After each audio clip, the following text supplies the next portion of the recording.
Today we're doing variation of parameters, and I apologize for the splotches on the paper. I'm not really sure what happened there, but I'm sure you'll get over it. So we're going to look for the general form of y double prime plus ax at y times y prime plus bx times y equals f at x. Make sure there is nothing in front here. If there is, it will not work. I spent a lot of time on the example this time because I forgot about that little bit, and took me a while to figure it out. So the first thing you're going to do is just solve your homogeneous equation. That'll give you two solutions there, y1 and y2. Next, we have these two equations that you just have to memorize. They just work.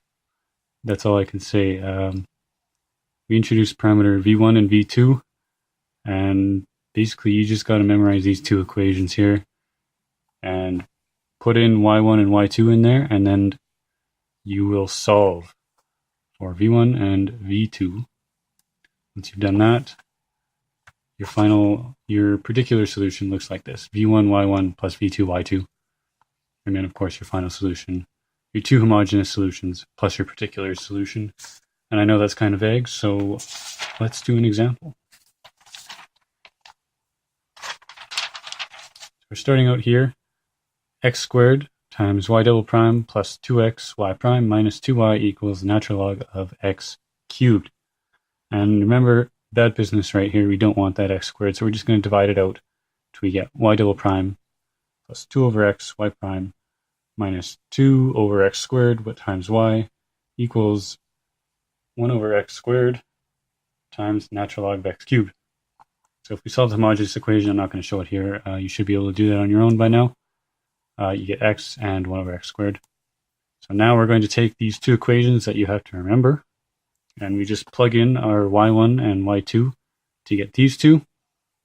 And we need to solve this system of equations for v1 and v2. So we've just multiplied the second equation by x, and then we subtract it out, and we get this 3 over x squared times v2 prime equals negative natural log of x cubed over x.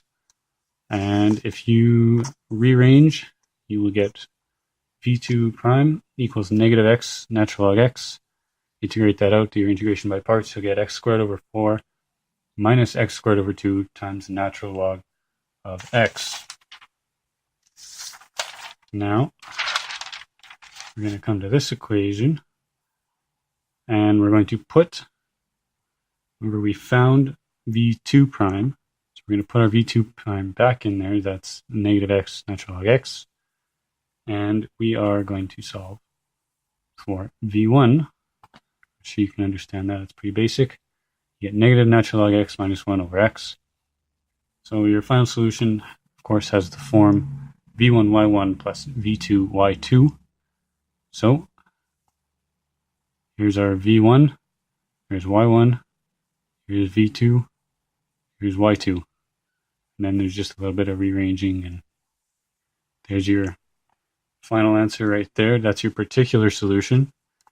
You combine that particular solution back with our x and 1 over x squared from the homogeneous solution to get your general solution right there. Math isn't so hard when you have the right tutor. Be sure to check out the description for links to other courses and topics.